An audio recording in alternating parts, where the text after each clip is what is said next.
a second here.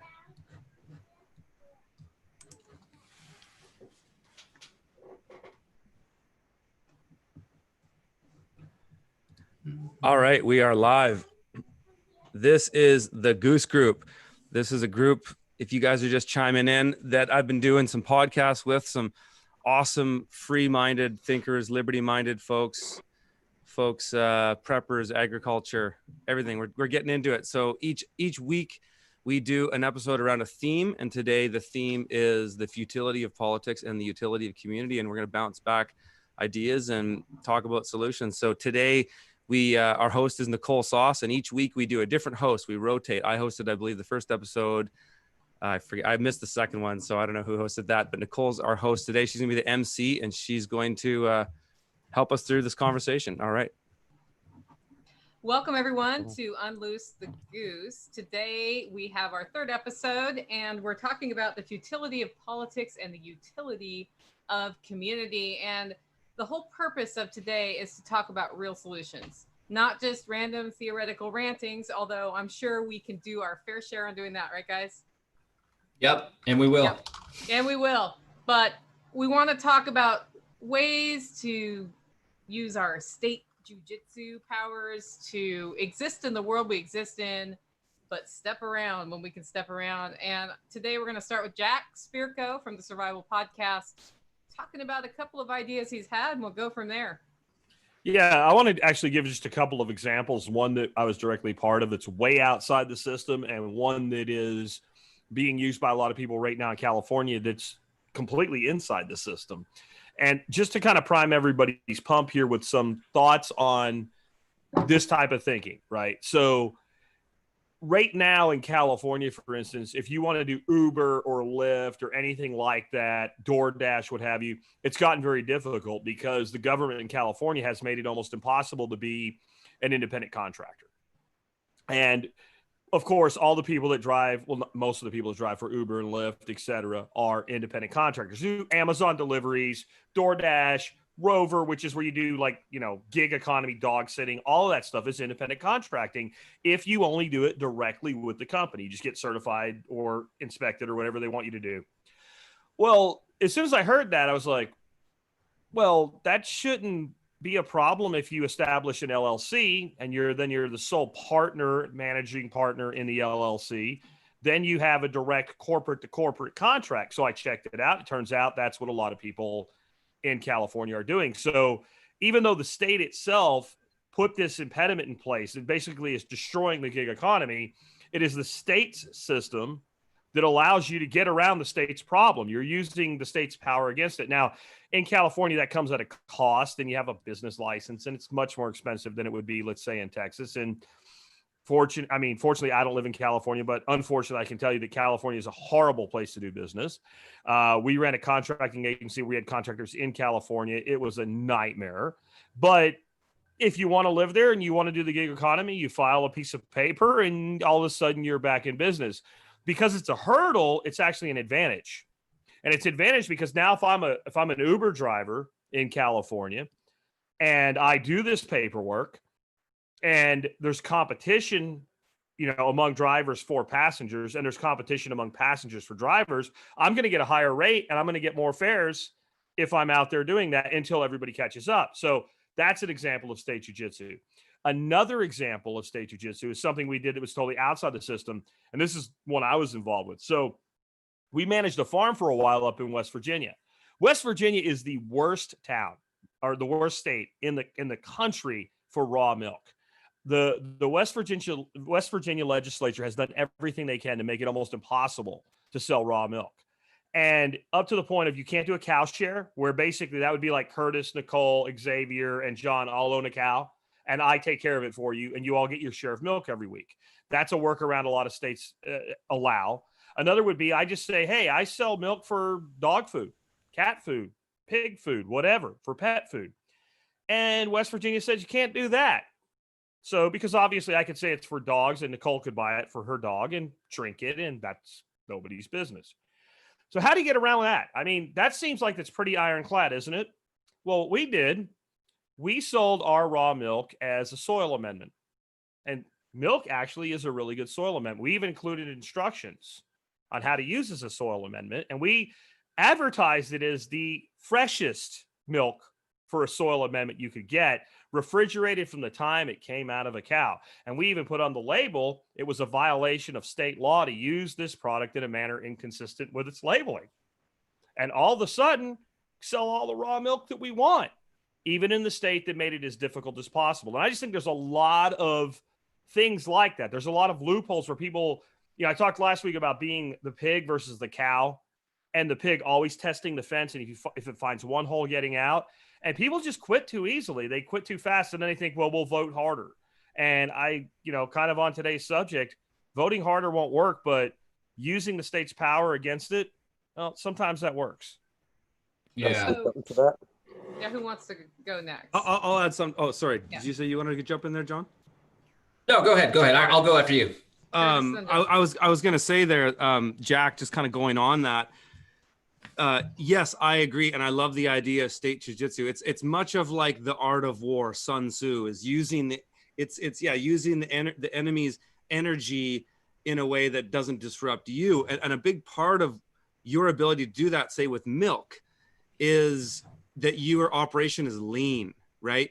You're like these kind of things, especially I think going forward, as we look about the uncertainty and insanity that's coming and continuously unrolling every day, is we've got to have that jujitsu mindset. We've got to be lean and having diversified income streams, diversified food streams, diversified everything in a way so that if one thing doesn't work, it doesn't cripple your operation. What you did there, because you have many sources of income too. So what it's all about is staying that way. The work I love so much about this kind of similar topic is Anti-Fragile, Nassim Taleb.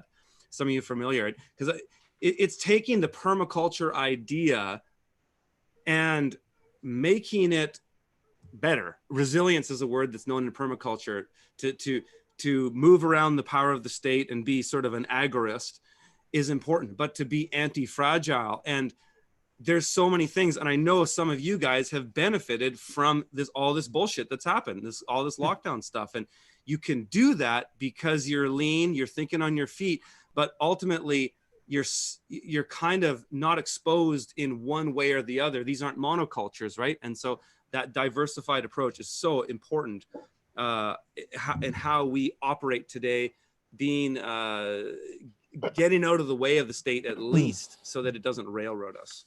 Yeah. I think there's a switch in your brain and perception when you accept that you are solely responsible for taking care of yourself and your family. Yeah. And suddenly you're like, there's a million other ways I can make money right now. So, John, what did you want to add? Yeah, when Jack was giving those examples, I didn't understand exactly what y'all meant by state jujitsu at first, but when Jack gave the examples, it all made sense to me. The first thing that came to mind was kratom. So I'm in the natural products industry.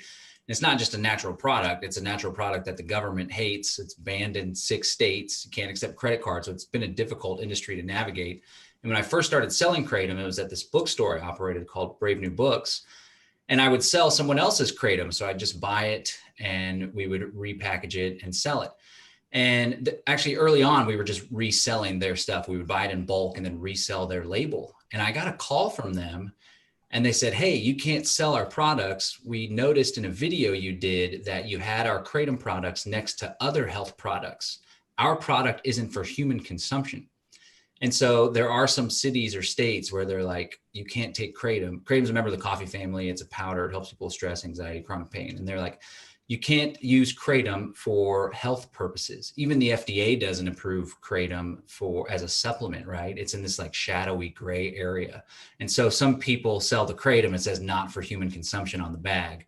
Some people say it's like a foot powder or it's for making soap, right?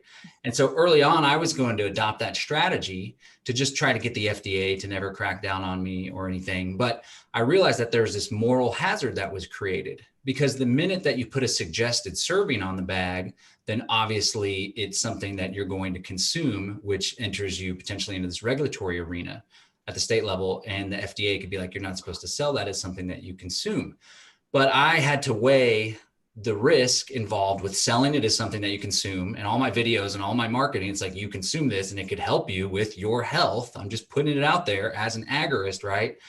So I either completely avoid that and just say it's just a powder with no suggested serving size. But then the problem is, if someone were to buy it and not do the research on what an adequate dose is, they could take too much and have some nausea or an upset stomach and not have a good experience. So because of the state, I decided, you know what, I'm just going to forget the jujitsu. I'm just going out and being a little more blatant with it. But I think the unfortunate thing is that the government has put us in this position where the FDA claims they're there to help you, but they've created this moral hazard whereby a lot of kratom vendors aren't putting suggested serving, which is not good for the consumer. And I think it just illustrates that the FDA isn't really interested in helping people in the first place. But see, my mind is very much a lawyer's mind. And so I think, how do you do what you want to do and protect yourself? And so what it makes me think is the verbiage would be more like, if you were to consume those, then it would be a good idea not to exceed, this is a trial dose and this is a full dose. But I would suggest that you don't consume it and you use it for scrubbing your toes, right? Mm-hmm. Like, because people know it's like when you say, we get in the world of permaculture, and people say, well, I'm going to be a permaculture consultant. I'm like, don't do that. Say you're an edible landscape specialist, right? Because the permaculture person knows this is not a government thing. This is more like, this is a marketing thing. But the permaculturist knows, oh, I know what he does. But all the people that don't know what permaculture means, like, still know what you do. So it's the reverse concept of that. Like, and I'm not saying you should do that. I'm just saying, like, from a legal indemnification standpoint, it's like the anarchist cookbook for informational purposes only. Doesn't mean that when it tells you how to build this explosive device, it won't blow up. It just means I didn't say you should do that, right? I'm just providing information. Just for a hobby. I mean, I love what you're doing, but I didn't know how much legal risk you were at. Well, I've been okay so far, so there's that. But I prefer to be bold. It's a part of the brand, actually, is that it's like, it is brave botanicals. We're brave. It's freedom. We should have the right to consume whatever medicine that we want to. And I don't know, maybe when I scale to a grand size, or there's offices in all states all over the country or something, then maybe. See, that's what Curtis was saying. Like, if you want to do this, you don't do that, right, Curtis? Yeah. I mean, that's what you were saying. Absolutely. Crappy. Unless you're real careful, especially right now. Especially right now with all this shit going on. Like, we don't know what the next piece of shit they're going to throw at the wall is. Because that's how I've seen this whole thing, is just throw a bunch of shit at a wall, whatever sticks, let's go with that. And so they're just throwing everything. So who knows? Don't go all in on one thing. Yeah. That's the thing, is like, we're sitting here trying to figure out ways to get around the beast, right? This huge monolithic thing that wants to stomp on everybody. And the minute it's like, we're getting clever and we're going and figuring out this way to get around it, this way to get around it, get out of its out of its maws, But at some point, you just got to be like, fucking stop, right? This is the unloose the goose. The goose will come and chase your ass and be like, stop, honk, honk, honk. Like I feel like we're at that point. We're sitting here trying to figure out what's the next bad thing they're gonna do. It's like, okay, so if you're gonna prescribe to these notions, and we're gonna take care of ourselves, we're gonna be anti-fragile, we're gonna be self-reliant, and say, don't fuck with us. I mean, at some point someone does. And we're watching it in politics right now, where they're just continuously bashing people and going after them. And like, at what point does that stop? It stops when somebody says, I've had enough, done, right? But we don't have like the numbers as agorists who are, enough to stand up and be like, we need a new system. I mean, we can create that new system. We create it right now. Yeah, we can make that. I've created it. Yeah, I have made it. It just needs to get launched. It has the right amount of people to buy into it and see the vision and understand where we're going. The question is like, how do we protect ourselves through that infancy stage and not let them fuck with us? The guys wanted to go in and seasteading and all of these different opportunity zones. It's like, I'm personally of the mindset that we have to be a bunch of ants coordinated, like Jack says, from around the planet in a virtual nation, that we don't call it a nation. We don't call it like, because all the Bitcoiners will fucking know what that means. But everybody else who we need, that's like the Bitcoin space, is everybody's like at each other and they're like, yeah, we've got the new product for you, Bitcoiner, and nobody else cares. Right. So we need to breach into that greater awakening of people who really prescribe to this. They just don't know how yet or why. So if you think about it, the title of this being Futility of Politics and the Utility of Community, you're kind of transitioning there. It made me think of, do you guys know John Moody? He runs a grocery cooperative in Kentucky.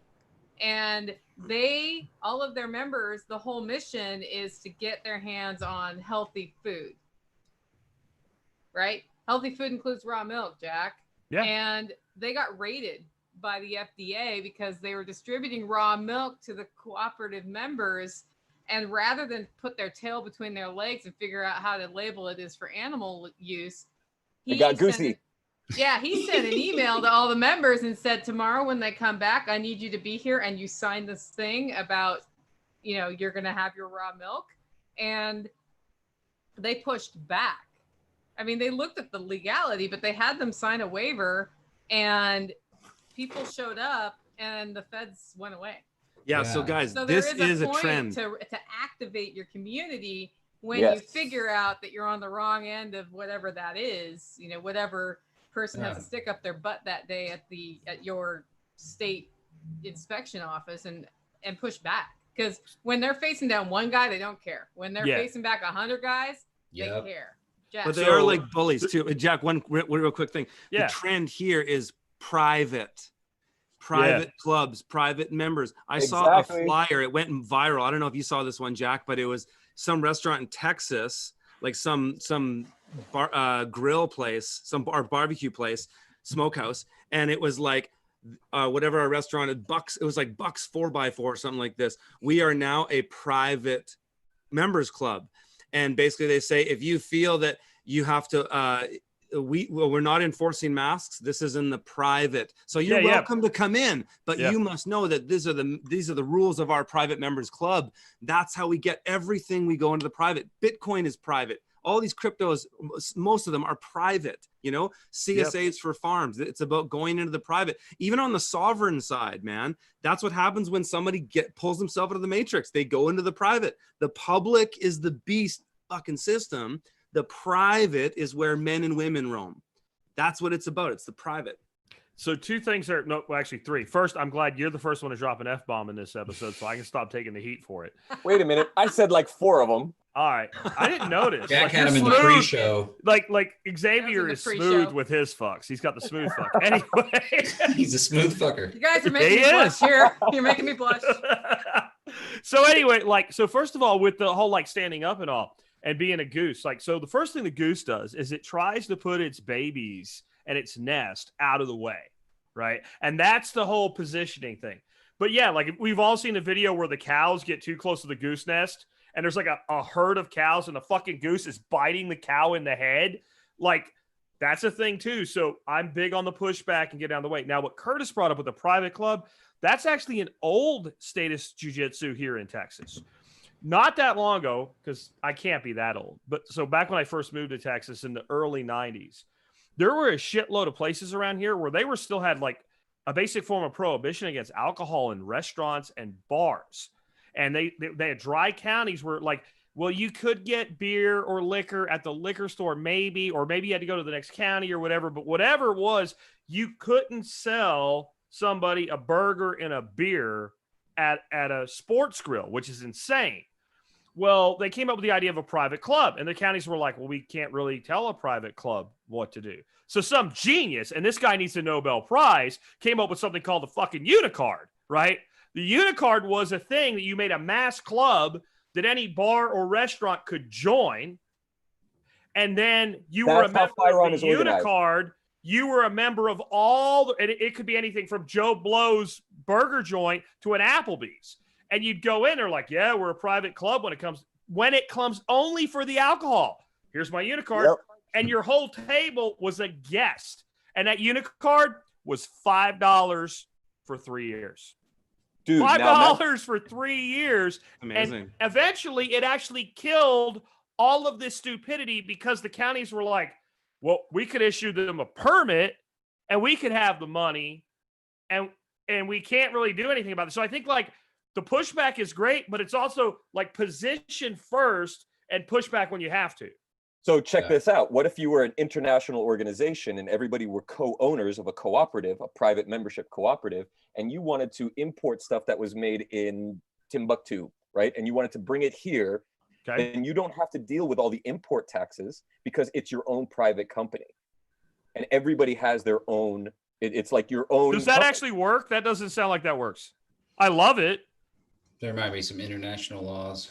There's a problem with a lot of. So How do you jack with customs? I mean, that's what I'm saying. Yeah, Like, that's a tough That's a good So question. cookie to crack. But if you're bringing That's a good equipment from one country to another country to build something, right? okay. And you're building it in the country, then Okay. you don't have all of the import export law taxes because it's internal to your own company. You own a company in this let me country. make and you sure own a I company- understand you, because I think all of us are like going, this sounds really great, Oh my but gosh. does it work, right? Okay, so I'm gonna get you're my saying, let's Italian say that there olives. is a plant in China that builds excavators, and I have a construction project, and I'm building a campus for my office campus, and I'm bringing that machinery in not to sell it, I'm bringing it in to build my campus. There's a workaround. Is that what you're saying? That's what I'm saying. And that's And real. there's some jujitsu there that Somebody verify that- this. yeah, we're gonna need to. But from what I did, my research when I was building Firon, I said, like when I came across it, I was like, holy shit, we could get this workaround on a global level if we had a global network. And then, Yeah. because check this out. I don't know if you guys know this, but the U.S. government brings their drugs, their Crack cocaine. prescriptions. We're Oh, we losing got the Hawk. Matrix. Oh, we Not lost that him. stuff, but yeah, Matrix See, that too, they but know. they bring it- They got him. Matrix They Hawk, know. you just So, got silenced. You have to repeat. Had a glitch. You got a glitch. There are two Native American tribes in the United States: the Mohawk in New York and the Apache in southern Arizona, and they are on the border of Mexico and Canada, respectively. The U.S. Army brings their drugs through the Apache reservation from Mexico and the Mohawk reservation in New York, and they don't have to pay their taxes on it because it's the native tribe. So if there's a workaround for that, there is definitely a workaround for what we're talking about. For the Freedom Tribe. That's Curtis's thing, and learning the from the Goose cronies. Tribe. Absolutely. There's That's this a lot. fallacy that I often rebut when people are doing, I think a lot of what Curtis does with the whole privacy and the common law and commercial code type stuff. I don't know if that's his exact shtick, but the fallacy is the ought is fallacy. And so one thing that we all need to be aware of and be cautious of, this is why I always fall back on strength in numbers, because even if we utilize this legal loophole, or even if according to this UCC or according to like the right to travel, for example, the Supreme Court says this, you don't have to have a driver's license unless you're engaged in commerce, which is the movement of goods or persons for a fee. So when you're in your private automobile, you're not engaged in commerce. So I've tried this in the courts. You give it to the cop, though. You are. Yeah, That's does it right. work? I've done this in the courts without the license, and my tags were expired. So I don't know if I was still under it, but there's oftentimes that even though that's the way things ought to be, according to the law, and this whole bit of jurisprudence doesn't necessarily mean that's the way things are, because we all know that the government doesn't always follow the law. So we always have to be ready to counter when the government still doesn't do the right thing, even though we found the perfect loophole, or Curtis Stone did the perfect legal research and conveyed it perfectly and didn't walk up to the judge and stand up, so on and so forth. They still have more guns, and they still have At the end of the day, that's absolutely it. At the end of the day, it's a gang. But it's important to distinguish legal and lawful, right? Mm-hmm. We do not have rule of law. In the de facto world, the United States is a corporation. 1871 Act is what made the United States a corporation. In that legal system, that corporate system, there's it's things according to statute. It's benefits and privileges provided to you. Common law is divine right, God's, like what your rights by God, right? What is right and what is legal are not the same thing. What is illegal and what is wrong are not the same things. It's important to distinguish that when we're talking about this, because we don't have rule of law. We have rule of force. You know, Jack and I have riffed on this for hours in previous podcasts. The state is just a coercive agency. And so you got to be smart. It's good to know little things like you seem to know some of that, John, about tricks you can do and how jurisdiction works and all that. But at the end of the day, it's a gang. But also, the government is also, in my opinion, like a schoolyard bully. The schoolyard bully, like I had him when I was in elementary school, they'd come and like hit you once, right? And if you never hit back, they'll hit you again. And if you didn't hit back, they'll hit you again. Yeah. If they hit you and you turn around and knock him in the head, he'll never touch you again, most likely, because it's not worth the effort. At the end of the day, they're a gang. And so if you know what you're doing, that can do a lot for you. But at the end of the day, you don't want to make massive sacrifice and jeopardize your well-being, your family life, and your living. You gotta find a balance. I think the whole point of state jujitsu, I can't even say that word, is that you're finding that balance between the reality of the world that we're in, which has a government and has police and has FDA inspectors who are scarier than the police, and they enforce their policies, and that's the reality. The other reality is what's right is I should be able to eat whatever the fuck I want to eat.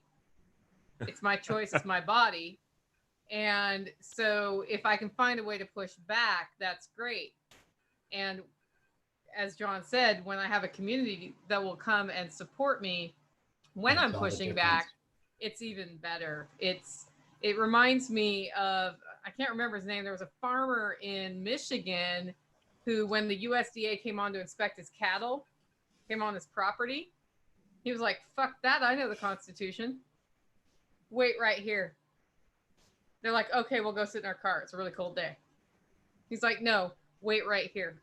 I'll go get the things. You cannot come into my house. And he went in his house and made a coffee and sat down and talked to his wife for a while. And they're out there without their coats on, freezing their butts off. Mm-hmm. And eventually, an hour later, he came out and said, here's my piece of paper.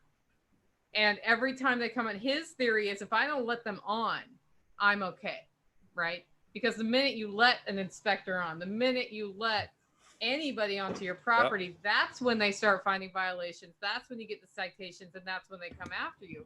The risk there, though, is that they may decide to come on anyway and get the sheriff to help. He's in an area where the sheriff is not willing to come on and help them. Same thing. So there's a lot of like your community and the relationships, not only with people who care about whatever your issue is, be it food freedom, be it putting the herbs in your body you want to put in your body, whatever it is. If your sheriff, your local law guy is not supportive, it's a lot harder than if the sheriff is supportive. So having those relationships outside your agorist community is also important. I think we forget that sometimes, and we go out, we poke them in the eye a little too much. Mm-hmm. And then we're fucked when we need some sort of reasoned response to something. Yeah, I want everybody to be careful. Like, so I don't know if everybody here is familiar with a woman named Sherry Jackson. Sherry Jackson was a former IRS agent that has made a career out of telling people they don't have to pay their income tax.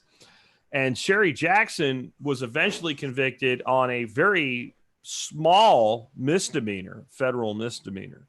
Now, if you or I or Xavier, Curtis, John, and Nicole get convicted on a misdemeanor of this level, even federal, even if we do get any kind of jail time, because it's so low level, even though it's a federal offense, we won't go to a federal institution. We'll go to like county jail. And county jail will within 2 weeks figure out how to get rid of us because they have housing problems and all. On this low level misdemeanor, she went to a medium security federal penitentiary. And the judge that sent her there said, you can't tell people this. So he convicted her of something, but he justified the sentence based on something that she wasn't convicted on. And that is the bully and how much power the bully has. So you talk about punching the bully in the face, that works. It also, at times, you punch the bully in the face and the bully punches you in the throat. Yeah. You have to be careful. And that's what you got to pick your battles. Absolutely. And you mentioned Sun Tzu. So Sun Tzu said you never fight a battle unless your victory is assured. So you choose the location and the timing of the battle. And you choose who was with you in that battle. Because if you just go off half-cocked, you're probably going to get your throat punched. Absolutely. Yeah. Well, dude, and that's kind of what Nicole was saying, though, too. When she was talking about the guy came out with the paperwork, he now reset the terms, right? And this even happens when you really get into all the crazy stuff that goes on in courts. I've listened to so many hours of court stories, but they keep resetting the stage. They reset the stage, they adjourn the court, comes back in a different jurisdiction. This happens in many other aspects of everything we do. We reset the terms. So much of it goes down to this. For me, it's a spiritual thing. It's this, I'm the creator. We create I call them the connivers, the connivers of the guy, these cronies that rule the world, right? These guys don't create. They just trick us to create things for them. Co-op. And it's Parasites. You know what I mean? And we got to remember that we're the creators. We set the terms, right? We can do anything we want, but we got to be smart. We got to know what we're doing. And yeah, like Jack says, you're right. You can hit back and you can get knocked in the head with a lead pipe. That's right. You got to own your consequences. You got to take accountability for knowing or not knowing that fight was going to be way outweighed, And so like what Jack was saying, that was the woman who was cutting hair, Jack, and you pointed out like, oh, she must have planned this out. It's she did. Yeah, She of was course. totally. And She had a well legal problem played. behind her. Yep. So it's that sort of thing is like, okay, the bully will keep coming so long as you keep dodging and finding different ways to get around it. It's only when you come back with force and truly have the force, and that is the will of the people. But how do you manage a large group of people like that? After a certain, you even said this last episode, after a certain amount, people start splitting. There's the ones who take care of the system and the ones who expand it, and then it always ends up unbalanced to the ones who take care of the system. So there has to be like that cognizance, and how do we not govern, but come to consensus in a reasonable way that matches our. See, when he says smart stuff, He they cut He him says, off. and then he matrixes out. It's like a big Yeah. conspiracy. There's like Or a it's Max, North Carolina Max internet. I don't Headroom know. thing going on there. Right? Oh my god. Remember Max Headroom? Oh, he's back. That's Oh, old man, he's school. so good. I'll He keep tweaks my out. sentences shorter. I mean, do you use Yeah. Dropbox and is it syncing? That's what I want to know. Here's my thing that I think we need to ask ourselves in this. So it's like another point of discussion. Are we underselling the power of agorism? Do we not understand? Like, because I hear almost a weakness in some of this. And I think that this group, this community, when I say, the agorist community, I think it's actually the strongest community in the world. We just don't know we're a community. And I think that the government is terrified of us. And the way you know that is that the whole thing is like, when you're over the target, that's when the enemy starts shooting at you. The people that they always go after are agorists. Even if like you could ask this person, like, are you an agorist? They go, what the hell is that? They don't have any idea. But every drug dealer, right? Every drug dealer. Most farmers are Most agorists. farmers, They go the like- path of least resistance, right? This is a natural state of humanity to exchange goods and services. Have any of you ever been to like a big meeting at a hotel where there was some kind of community going on where there wasn't a group of tables in the back selling shit? And do you think those people really paid taxes on the stuff that they were selling? Do you really? Hell Like- no. Right. So like, this is something like, and that thing could have been about like, I don't know, the best place to find doilies for your bed or some shit. And they still did it. Like, this is a natural state of human beings. This is not something you become. It's something you discover that you are. Yeah. Because most people are. When I was a kid, my first job, I worked for a guy, you can't make shit up like this. His name was Muskrat Purcell. He ran a junkyard. I pulled parts off of junk cars. I hardly ever saw the guy. I'd go in, there'd be a list where the cars were. I'd go out, I'd pull all the shit. I'd put it in bins, and there'd be a thing in the drawer, and there'd be money in the bottom of the drawer. And it was for last week. And I would, put notes down. I got all this stuff. Here it is. This part was actually bad, whatever. And next week, there'd be a new envelope with money and a new list of shit to do. And I was growing up around all these people that were like Kennedy Democrats, man, unions and everything. And they said, who? And I was like 15 years old. Well, who are you working for? Muskrat, you doing it under table? Yeah. Good boy. Hit you in the back. Like, so they should be against this, but they were all for it because this is a natural state. And Yeah. I think what we need to do is we don't need to create this community. We just need to make this community aware of what they are and unite courageous. them in purpose. Go ahead. Yeah. I got a tactic that I could recommend to people I've had some luck. And you brought up Sherry Peel Jackson, and I was thinking of Joe Bannister is another guy. Ed and Elaine Brown, they up in New Hampshire, they actually had a big community that were there supporting them, but the feds came in with helicopters and stuff. And I think one of them's died in prison. The other one might still be in prison, but not to preface what I'm about to say with that, but one good tactic, which is from America, Freedom to Fascism by Aaron Russo. That was a great film that woke a lot of people up. Man, that woke me up a long time ago. Yeah, that's a That good was one. Crucial, that everybody, movie. everybody sound off. Was that a wake up for you? It was for me. Man, amazing. It was Amazing. good. Nicole doesn't watch movies. So Nicole's I like, I don't know what the hell It's that I is. worth just it. read books. It's okay. He's yeah. good. I mean, it was His whole another thing in a was show long me line the of law. stuff, but It was show me the law, right? And so back to the when I was running this bookstore, Brave New Books, we would serve kratom shots and we'd sell them for like $4 or something. Someone could just take a single serving. Well, the Health and Human Service Department, the local thugs came down and tried to shake me down. They said, if you're serving these kratom shots, then you need to get a permit to operate as a food and beverage business. And I was like, wait a second, that doesn't sound right. Show me the law. Most people just say, oh my God, the Health and Human Services here. What can we They do just to roll appease over, them? dude. They just Yeah. lay down. masks. But I think pushing back, even, you don't have to put yourself at risk, assess the risk, assess what could happen. But the initial pushback could just be like that. I don't understand, right? That's some language too, Curtis. I don't stand under, right? I don't understand. The Can you show me the jurisdictional law? check. Yeah. And so they showed me the law. They didn't even know what it was. They had to get the city legal department on. And it said something where if you're serving things like in an open container, then you have to get a permit. So I just simply went and got this really small jar. What are the jars called? The mason jars. A really small mason jar with a little lid that just locks on and does pressure. And so we started serving them in this little lid, and they still came back. And I was like, now hold on a second. This is pre-packaged. This is already packaged. Before we give it to the customer, it's in a package. That was the thing. You can't do unpackaged goods. Then you have to do it. And at the end of the day, because we pushed back, because I sat them down and recorded them, and me and my staff were sitting there across the table from them, and because they were like overwhelmed and didn't even know, I knew the law better than them after one evening of researching it, they ended up never coming back. And it's just that initial pushback and kind of just force their hand. And that's a loophole, back. right? That they may, if they get mad at you, they may try to write that loophole out, but there are a gajillion loopholes like that in the food law being where my heart is. So, you know what I always tell people with that example. stuff? Don't be intimidated by these documents. Somebody from one of these blah, blah, blah agencies will reach out to you. Look it up.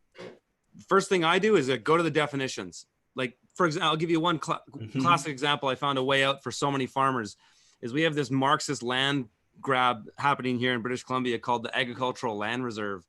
And they have the Agricultural Land Commission. And they've been making so many farmers' life hell on earth for a long time, cost people millions of dollars. I went into the act, and the first thing I looked for was the definition of farm. There was none. Then I looked for a definition of farmer. There was none. Then I looked for a definition of person. And their definition of person was includes a First Nations government. Now, in legalese, includes means that only that. Inclusio is the maxim of that word is the inclusion of one is the exclusion of everything else. So it said includes the First Nations government. So this document, who are they talking about? They're talking about somebody that they don't have jurisdiction over, basically, because I'm not a First Nations government as a farmer. Nobody I know is. So there's remedy in all these things. You just have to look and you can ask them. So they're making the claim to have jurisdiction over you. You ask them. I'd be happy to go along and bend over and let you have your way with me upon presentation of a bona fide claim that states where you get your authority from, what you define as a person, whatever it is. There's so many loopholes in their documents, and it almost seems like, I'm not saying that it is, but it almost seems like a conspiracy because it's a sick joke for these guys, and they think it's so fun. You have to be so stupid to go along with it that you deserve to get hosed by it because you didn't even read the first page of definitions that gave you a way out. It is like a con. It's a con. They're con men. We're sitting here with 5 geese talking about real solutions to problems. Let's think about a problem communally that we have that needs to be solved. I just got asked one by our live viewers on YouTube, and it was what's that? Yeah, it's Glad from somebody's monitoring that shit. yeah. I made Xavier an admin. I'm in here too. All right, magic. cool. It's a I Daria can't even find it. Karamishev. Daria Karamishev asks, what is the best currency for an alternative community, in your opinion, except for barter? And would obviously be Earth credits and Firon, but I want to hear what everybody else has to say. That's a great question, because I think it has a lot of utility in where things might go immediately. For sure. I think I got a buddy. I'll leave some of this. I want to hear Xavier's thoughts on this too, because he's a really into this stuff. But a friend of mine has a wise saying: the more ways you have to get paid, the more you get paid. So if the question is, what currency do we use in a community? The answer, in my opinion, is everything and all of them, but with less preference on fiat dollars. Bitcoin. I love silver rounds. Silver rounds would be a great way to trade. I mean, because as long as you're within the margin of, today it's worth $39 in Canada. As long as you're within the margin, it's like, whatever. Use that. You can make a local exchange trading system so easily. Create a public ledger. And if it's in a community of 50 people, it works so easily. It's called a Let's, right? People have been doing this for hundreds of years. And you just have a ledger and people say, I did this for you, you owe me that. That goes into the ledger, right? That's how the Ripple cryptocurrency was originally started. That's what it was supposed to be, was basically just a public ledger to lend out your promises to pay to people you know. Yeah. So it can be anything. Correct. That is correct. Yep. And I mean, they did Ithaca dollars. There's a whole bunch of really great things, but back to Curtis, it's like, whatever you have that works, right? Until that there are real good solutions, because Bitcoin's not a great solution. Litecoin isn't, Bitcoin Cash isn't, because all of these things are trading and they're volatile. And so you don't want to use them. It lowers what's called the velocity on the currency, which is the speed and rapidity which it goes through different merchants. So people actually want to hold on to it. So it slows it down and it becomes a store of value, and it fluctuates based on everybody's treating it as a security. So none of them are great, because you go buy a pizza for 10,000 Bitcoins and then 5 years later, that was a $20 million pizza. You know what I mean? So that's great if you sold the pizza. And held it. Yeah, of course. Yeah. But even just the promissory note, or just like like hours, right? Like, I did this much work and it's worth this much. Like, it doesn't matter. It's just the honor that you have between the other individual and yourself. Yeah. Well, some of the hours-based systems, I would caution against if it's an hour-based system, unless you're all egalitarian and want to roll like that. Like the doctor's hour, who has been in practice for 35 years, is more valuable than the doctor's hour who just got out of med school. So there needs to be some way to account for that, which you could simply charge multiple hours, or someone owes more in the ledger system. But I would caution against that egalitarian thing, because that's like a disincentive for people to exceed or to get their extra accreditation or so on. Absolutely. But then I think you're back to the more way. So if Curtis wants to exchange his hours, fine. I'll tell you, an hour of my consulting is really freaking expensive, man. I mean, so in fact, I don't even want to do it. So I make it more expensive so you won't ask me, right? But like, I kind of wish Vin was here, because Vin could speak to this more than me, but I have a cursory understanding. So maybe it's not so much the currency itself, but the structure. So there's something within the crypto world called simple ledger protocol. And what that actually allows for is multiple payments in a single transaction. So that if the community had a coffee bar and there were multiple providers to that coffee bar, Nicole's providing them coffee, somebody else is providing them cookies, maybe they're Kratom cookies, I don't know if that's a thing or whatever, but what have you, like, so what happens is, so Curtis walks in and he pays in Bitcoin Cash or Bitcoin or ARC, I don't give a shit, whatever it is, as long as it works with SLP. And so he buys this from John, and all of a sudden Nicole and Xavier get paid when that transaction happens, and nobody actually does anything. And if somebody from the Department of Making You Sad walks into this place that Xavier's running, right, and he says, well, who works here? And Xavier goes, nobody works here. Well, who owns the place? I lease it from a guy. Well, how do you pay him? I don't really pay him. I don't know how he gets paid. Well, like, so, I mean, at this point, like, so the guy that owns the building is getting paid for each transaction too, and some micro piece of that. And this all happens instantaneously.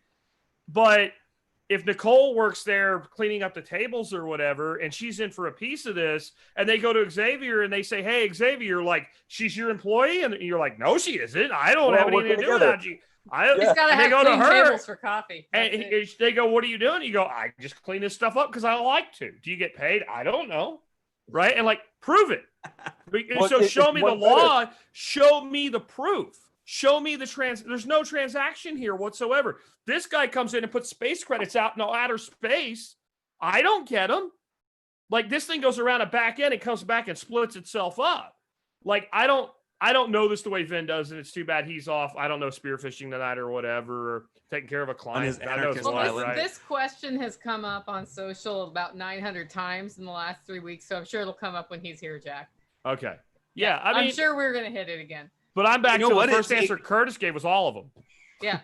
So this, All I had of the it. best one. That's And why. don't Yeah. underestimate the power of direct barter. That's the other Yep. thing is Which is Absolutely. it Right. seems Yeah. impractical, right? But like Totally.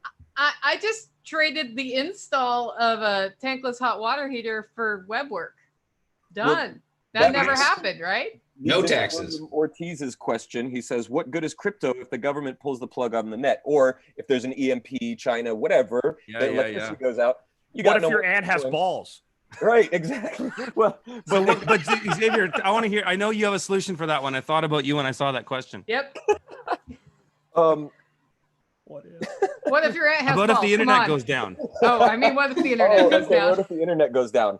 Well, I He mean, was like, yeah. I'm like, what I've if my got a aunt hard has wallet, balls? a hard crypto wallet, right?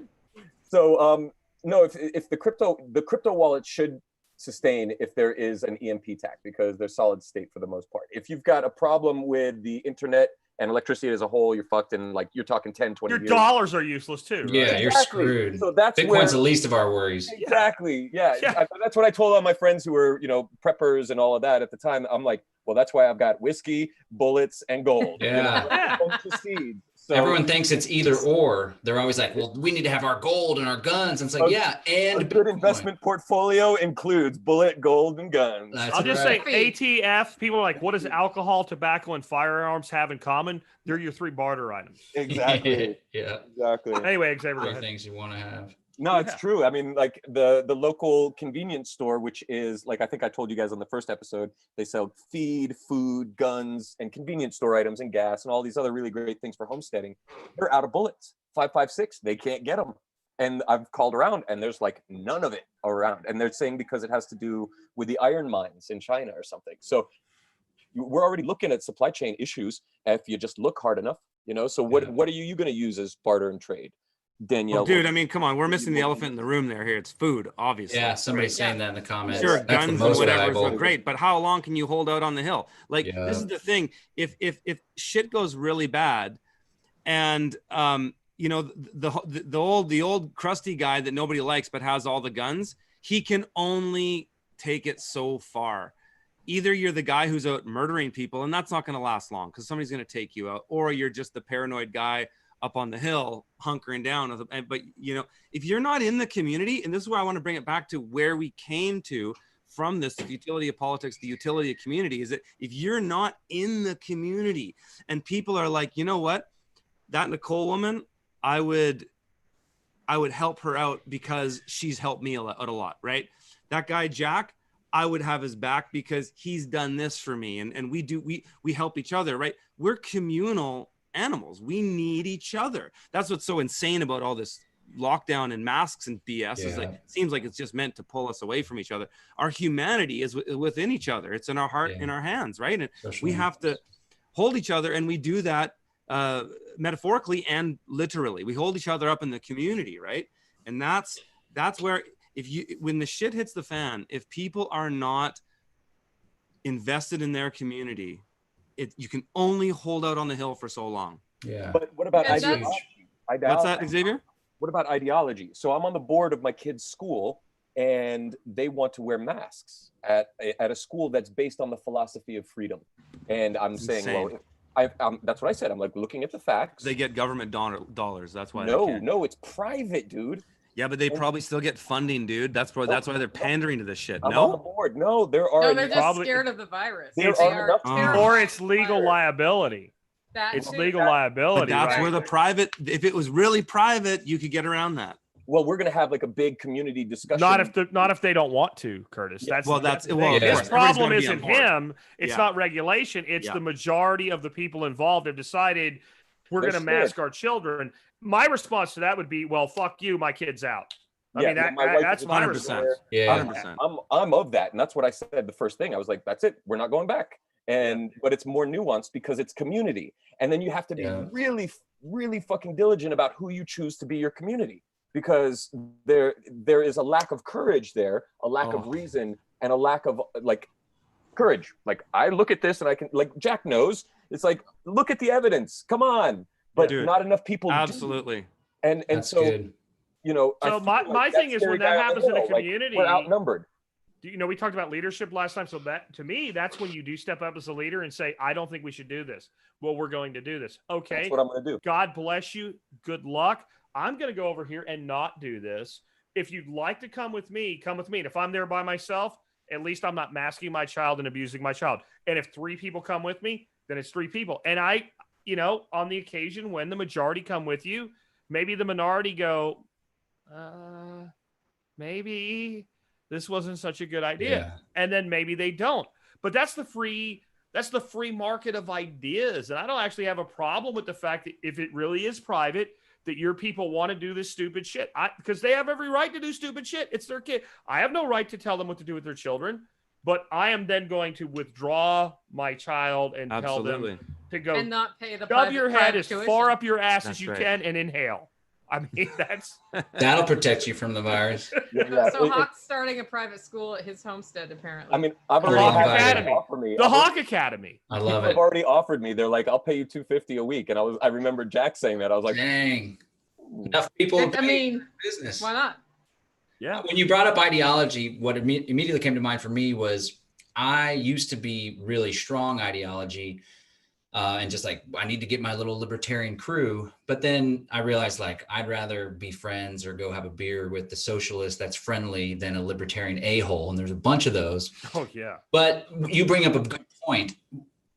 And I think that it all comes out to like concentric circles. So in your inner cadre, that's the language you use for the freedom cells. In the inner cadre, you want those people to be on the same page. You want them to be extremists when it comes to freedom, right? But on the peripheral, the other farms, the other, you know, the left-leaning police accountability group, or a lot of permaculture folks are more left-leaning. A lot of folks that are doing the gardening. It's an unfortunate truth. But we're going to infect them, not with the virus though.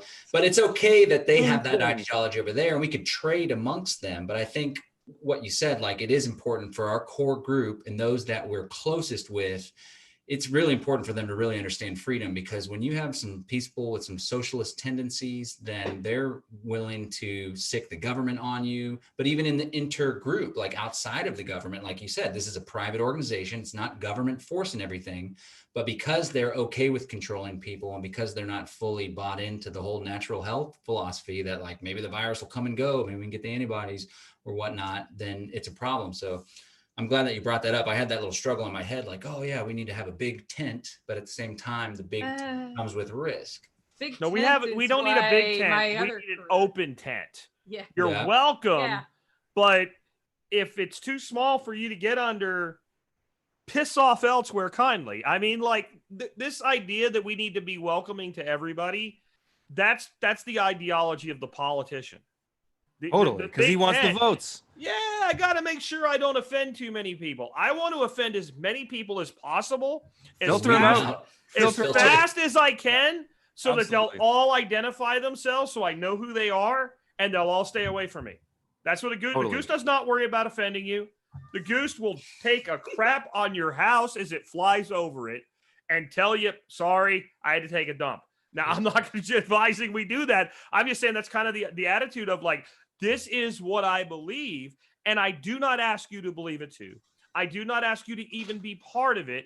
All I ask you to do is honor what I want in my life and stay the hell out of my way. And if you want to have the most ridiculous government in your life possible, and you want them regulating when you can take a crap, I'm okay with that, as long as you don't make me have to participate in it. Yeah. And that way, it's going to actually make it, and this is the difficult thing for anarchists, libertarians, etc. We all feel that way, whether we express it that way or not. And that means that everybody here right now disagrees on 100 things that's on this podcast together as part of a team. Yeah. And what's important is, do we agree on the core? And if we don't, well, you can go somewhere else and do something else. And that we should that should be that kind of split, like in cryptocurrency, a fork. Like if you notice any fork in cryptocurrency, when instead of fighting, the two sides just do their shit. Yeah. Like it actually works out More pretty natural. good. It's natural. That's a natural law, right? Yeah. We need to honor one another's freedom, and far too many people don't do that these days. But the more anarchy we get, the more agorism we get, the less divisive I think the general population will be, because government is a one size fits all, top down, right? Like Trump gets in office, Monoculture. the Republicans shove all of their policies down on everyone, whether they agree or not. Biden or the Democrats get in office, they shove their policies on everyone, whether they agree or not. So the more agorism we have, the more decentralization, maybe it'll be easier to get along with people that don't agree with us. So In some ways, does it Hawk, make a government more vulnerable when they put in more regulations if you know how to get around regulations? Like, isn't the can't do that in entire China. gray market built on regulations and not following them? Yeah. So, like, do you think the average person in, let's say, Colorado that was growing some pot in their upstairs bedroom was really happy when Colorado legalized, recreational marijuana? Do you think that was really good for them? Like, there's a guy down the road from me. He's only like 3/4 of a mile down the road. His house is actually across the street. He partners with a dude down there that sells me cows. And this guy sells fireworks. And you can sell fireworks for 2 weeks in the summer and 1 week in the winter in Texas. And there's like, to get a permit to be one of those people, like somebody has to die or retire and sell their permit for you to get that permit. Now, you'd think the people that sell fireworks would be the ones that are like, hey, they should legalize fireworks. Nuh-uh. They're the ones that want that regulation to stay in place because they benefit Protectionism. from it. So that's protectionism. But when you operate outside that bubble, then do you not turn the apparatus of the state on all the people that are inside the apparatus? The guy that, I can't think of his name, Michael, whatever, that was choked to death in New York for selling loose cigarettes. The only reason he had an opportunity to sell loose cigarettes in New York is because a pack of cigarettes is like $12 or something. Like, I promise you, if you went downtown Fort Worth and you'd be like, hey, man, I sell cigarettes for $1 a cigarette, people are like, get away from me. What is wrong with you? Like, there's no opportunity to do that there. The more they do, the more the opportunity actually exists if you understand how to work the system right. Yeah, and the more money you can make on it. Was Hawk going to jump Hawk in has there something to add. before Jack went on that one? Let him go. Well, no, I appreciate that. I think that the theme of this conversation for me has been like, I want to stop being the guy on the mountain with just my family and my close community, knowing that the beast is much bigger than I. And if it does come to the end of the world or Teotihuacan, and that shit comes to my door, like, I may be very well outnumbered. And that is my primary concern. And how do we organize a bunch of anarchists who want, like, fucking leave me alone? How do we it's a miracle that the lights turn on, to quote Jordan Peterson, because we all hate each other. Like humans generally, you get too many in a room and they start fighting. That's the way it goes. So, like, how do we get all of those people who dislike themselves and each one of everybody else to actually organize and work in a way that's not political and totally debasing the value of the human spirit? Well, I got a plug for Freedom Cells. I was going to ask you, John, about the Freedom Cells, because, like, do you have like the same rule structure and everybody can do whatever the F they want as their own different cells? Yeah, well, really, so I'd invite everyone to check it out, freedomcells.org. One of the cool features when you sign up for the website, it's like a social media without Zuckerberg looking over. And I promise we're not going to Zuckerberg you. And there's a member map. So a lot of people are always like, man, I don't know anyone in my area. I can't go meet anyone. I've gone to the meetups or whatever. There's like 2,600 members now. So chances are, if you live near a major city, there's going to be people that you can connect with. But essentially what we tried to create was like an open source operating system of a social organization.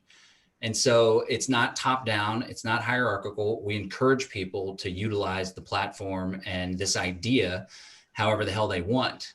And the idea is you link up with around 8 people, could be 7, could be 10, could be 12, could be whatever the hell you want, whatever variation or fork of the idea. And that's your inner cadre.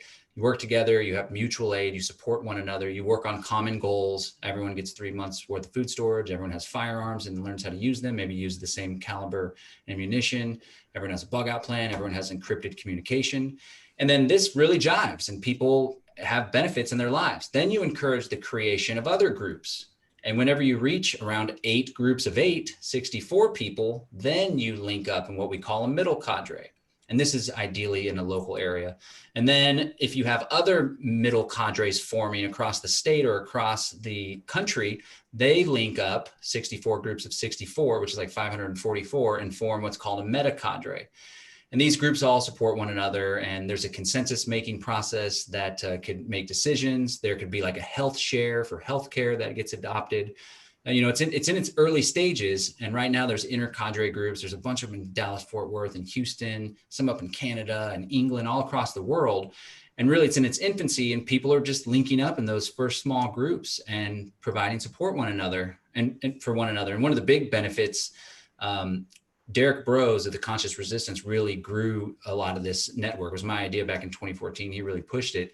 And a lot of his audience is really concerned with the growing technocracy, right? A lot of the stuff we talk about. And so one of the things that we want to do is build the community and the infrastructure so that if we don't get our COVID vaccine or we don't have our immunities and we can't show our green COVID pass on our phone or their little digital tattoo that they're going to do along with the vaccine, and we get shut out of the grocery store, it's like, hey man, I've been going to the grocery store for the past 3 months. We're linked up with all the local farms. We're growing our own food with our own little cadre group.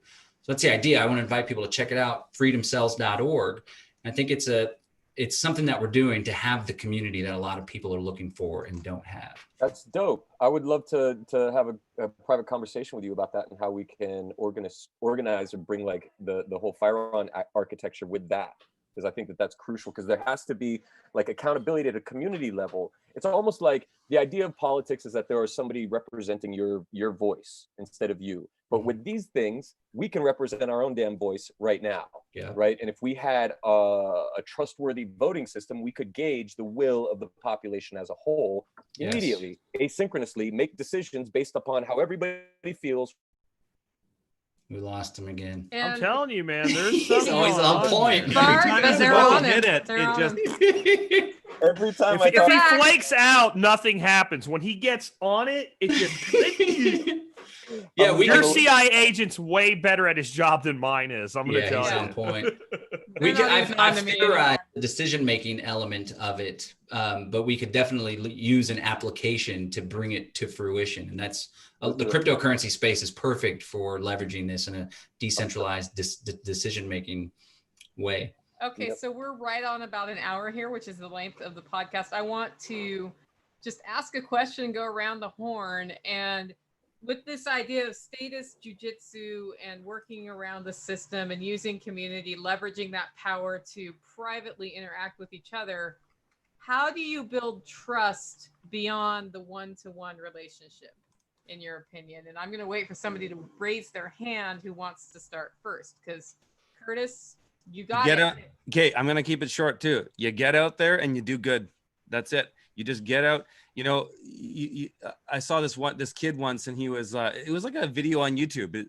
This little black kid from some small town, and he was just like, how do I create value? He didn't really have much. He built a trailer for his bike out of 2x4s and some like crappy radio flyer wheels, put a crappy lawnmower in there, and just went door to door and added value. He did this, right? And it's not that it's an act of generosity, but he's just doing stuff.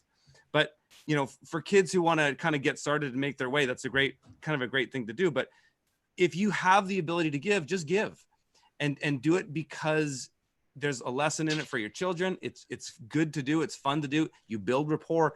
Just get out there and give. And when people talk to you and engage you, you know, our front garden is like that nonstop. It's just like people popping by, asking questions. We give in just, sometimes it's just words, right? It's words, advice. Maybe it's money. Hopefully not. Maybe it's something more meaningful, but that's how you do it. And it's at least one way to do it. Okay, John. Well, back to the Freedom Cell. I've theorized that this is how it could pan out. So you have your group of 8, which is your inner cadre. And obviously a small group of 8 is capable of establishing trust with one another. Well, when you link up with the other groups of 8, you have to have trust with this initial group. And if there's ever problems that arise, so you have a group of 64 people and one of the members within one of these other groups is causing problems, the 7 other groups of 8 would essentially say, hey, Johnny in your inner cadre group has not been holding up to his obligations. He owes so-and-so some money over here. He was speaking some nasty words to this guy's wife over here. So you guys either need to get him in check, or if you can't, you either drop him from your group or we're going to disassociate from your cell. And then they essentially just shut them off. And then these guys have an incentive to either, get this guy going, have him do some self-work, some inner healing, or cut him out because they're about to lose access to this group. And maybe even settle his debts for him. That's right. If they know he's in a hard spot, and that's how this whole mutual aid thing can work. Or maybe, I'm saying maybe kick and settle. Kick and settle, yeah. Heck yeah. So I don't know how it'll work, but that's just the speculation, and we want people to experiment with us to bring it to reality. Jack, what do you think about trust? Well, it depends, right? So, like, if you're in the real world, I think that there is hardly anything that surmounts what Curtis said. So the kid that shows up every day and cuts your grass on the day he said he would do it and never does a bad job, he's got trust. And once he gets trust, that gets handed on. And it's really not that much different in the virtual world. But if you think about it, we buy things from people every day with no real assurance that they're going to send us anything. Or that it's good. Right, or that it's good. Like the reviews on Amazon are as good as you research them to be. But how many of you guys at some point or another in your daily life, you're looking for something, it's not on Amazon or something where you have kind of an assurance that you'll get a refund, and you find this company online and they sell this thing and you're like, that's the thing I need, and you buy it. And then it shows up. And we do that because we have various trust mechanisms in place. If we buy with a credit card, it doesn't come, we can reverse the charges. If we buy through PayPal, we can dispute the charges. We have all of these things. Well, we have the ability to do all of that stuff with cryptocurrency. So if I'm buying Nicole's coffee, and the only reason I'm buying it is I read some shit online that said Nicole makes awesome coffee, and she does. And so I pay her for her coffee, and her coffee doesn't show up. Do I really need to trust Nicole? Or do I need to give Nicole the opportunity to earn my trust with some sort of mechanism to rectify the fact that she was untrustworthy? So when you do things like on a large scale with like smart contracts inside of cryptocurrency, like, do we really need to worry about, like, how do we have to trust everybody? Isn't the entire purpose of cryptocurrency transactions to make transactions as trustless as possible? So that if I'm buying something from Xavier and he screws me, like, I have recourse. Maybe I have technological recourse where he doesn't even get my money, or it's not money. We should never, Vin would like smite us all for calling crypto money, right? Like, instead of, you don't get my space credits until I get my thing. And then that gets executed on the back end. We have mechanisms for that. So I think that trust is earned the same way it's always been. Like Curtis started out with, that humans have earned trust forever. But at some point, if we're going to do business with each other across space and time, then we need mechanisms that allow us to do that as trustless as possible. And then once I get, like, so even when I used to hire employees, like, I would give every employee keys to my shop. They could come in 3 o'clock in the morning, clean the place out. 2 days into it, seems like here's the keys to the place. And people thought that was crazy. We had a couple $1,000 stolen one time in all the years that we did business. And we knew who did it. And then we identified that person. That was so worth the trust that we extended to all those other people who felt like no employer's ever trusted me this much before. And so the only way you actually gain trust is by somebody taking a risk on you in the first place. So one of the things I love about these mechanisms within payment systems is it allows me to extend trust with some recourse so that Xavier doesn't just seem trustworthy. After I've done business with him 3 or 4 times, I don't give a shit what Nicole says about Xavier. Doesn't matter to me. Every time I do business with Xavier, my shit shows up the way it's supposed to. I'm good. So that's kind of how I view the whole thing. Okay, Xavier. That's really good. I mean, all 3 of those are really poignant. And here we are in a technological age where on LinkedIn we get endorsements from other people. And how do you know if those people are good? I've been talking about a social merit system for a very long time, but you quickly go into the Black Mirror territory where it's like, oh, you can't go to the wedding, from that episode. I don't know if you have that was seen awful. That. It was horrible. And like, but I could look at it, and because I designed a system that does that. And I'm like, ooh, that, if the controls of that were within the hands of the people, and really facilitated what you're talking about, Jack, like the ability to trust and take a risk and mitigate the recourse in such a way that, like, okay, so I took that risk and something bad happened. If we can mitigate that, then we can encourage a culture of trust. And what that does is that creates an upliftment of humanity. We stop acting like animals fighting over bones and sticks and meat and other things, and we start behaving, in a way that feels more heavenly. And that's so when I think about trust, I think about how can we make trust more transparent. We're in an age where there is no privacy anymore, but who controls that? So if that system's being built, it's already in deployment in China.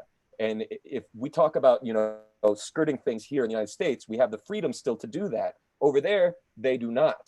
That's where the beast is too big, and you just become like organ fodder, So I'm going to say, though, I bet you there's more agorism in China than there is in the United States. Yeah, probably. Yeah, black market stuff for sure, Yeah. But then even that, like if you become a big enough black market operator, you're owned by the state. But even more by the balls, my aunt is even more by the balls at that point. But I just wanted to give a real quick shout out to Doomsayer and to John Bush, Hand Drawn Bear, and all the folks who've given us questions. Like I've been really enjoying the fact that we're getting some really good interaction here. Maybe next week we'll do more of those since we didn't do that many this week. Yeah, there's a lot of people watching live too. So shout out to the YouTube live audience on Curtis's thank page. You guys so much. Thanks for letting us stream on your channel there, Curtis. Yeah, so my pleasure. To wrap up, futility of politics and utility of community as our topic kind of went down some interesting roads. I thought we were going to talk about the coming civil war in Portland, so maybe we can put that one off till next. We'll talk about civil war another time. Next week. Down. I mean, we've got a couple months. Trust, I think, is something that as agorists and as we develop as our own community, we can reinforce by setting the right culture, right? So we've been building out the social media and we've had a couple of crazies and they're gone. And I think if we keep a community of agorists who understand the core philosophy or are learning about it, maybe they're not agorists when they come in, you get to a point where you can have that fence post transaction. Because I think part of trust is the private exchange that does not require the certification document from the government, right? If you don't require that I'm USDA certified with my coffee and you're just going to buy my coffee and it's private, that works. It doesn't work if somebody decides I have to have that for them to get it, and then they bring in, they call in the cops. That, just to use a very personal example, and there are so many people trading, soap for canned goods or canned goods for fresh vegetables or all of these other things that technically, if the government decided to get involved, they'd come down and smack you. And it's the trust of not reporting. It's that understanding the difference between what the law is and what right is. But doesn't that get created because you did it, right? So what I mean is, like, remember underground metering, Nicole? It kind of fizzled out. Yeah. Do you remember that, though? Michael Jordan, not the basketball guy, one of our folks from our Michael community, Jordan. right? Yeah. Be careful the big giant guy, that man. The big giant guy who can break your fingers by shaking your hand from Wyoming created this thing called underground metering. And then he came to my workshops. He taught everybody how to make mead so that everybody knew how to make mead and they could be part of the underground meadery. And there was meat going all over the country in the underground meadery right in front of everybody, and nobody did shit.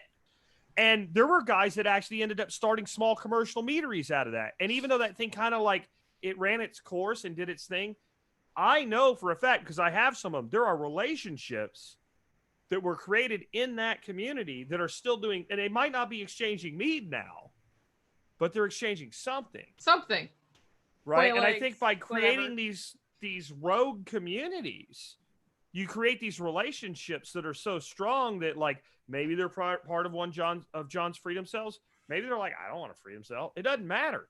What matters is that relationship is formed, and that is something that supersedes anything government can do.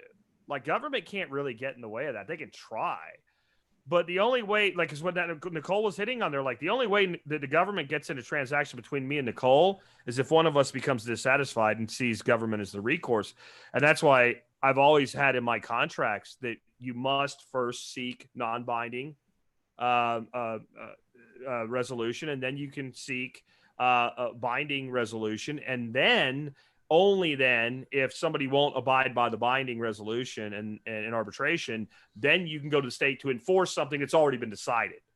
And in all my years of doing business, I've never been past non-binding arbitration, because as soon as somebody that's a third party that has, and you say it has to be agreed upon, both people agree, hey, Nicole's impartial, Xavier and I can't agree on something, we're going to talk to Nicole. Nicole's going to have a proposed solution. We kind of look at it and go, if we went to a binding arbitrator, they're probably going to say the same thing, and that's going to cost us money.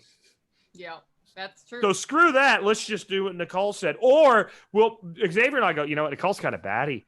You know, Guys, I got to go to dinner. My wife is giving me terrible looks right now. That's awesome. Yeah, my kids are screaming. The It is real absolute boss. pandemonium here, man. All right, man. Okay, But- so we'll wrap up. Yeah.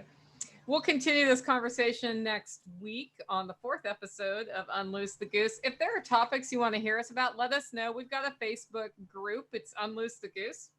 And then we also have Twitter, Unloose the Goose. I will be setting up the MeWe group this week. And of course, our YouTube channel is Unloose the Goose on YouTube. All of it's really easy to find. If you go to unloosethegoose.com, it links you straight over to social. And I just want to thank everybody for being on Telegram. tonight. Telegram groups. Telegram. We're on popping. Telegram. We got a Telegram group too. So lots of ways to interact with us, but you can leave us alone too. Have a great night. Have a good night, guys. Bye. Peace. There's the little one. Okay, Curtis, you're free. We shut off the YouTube. Not yet.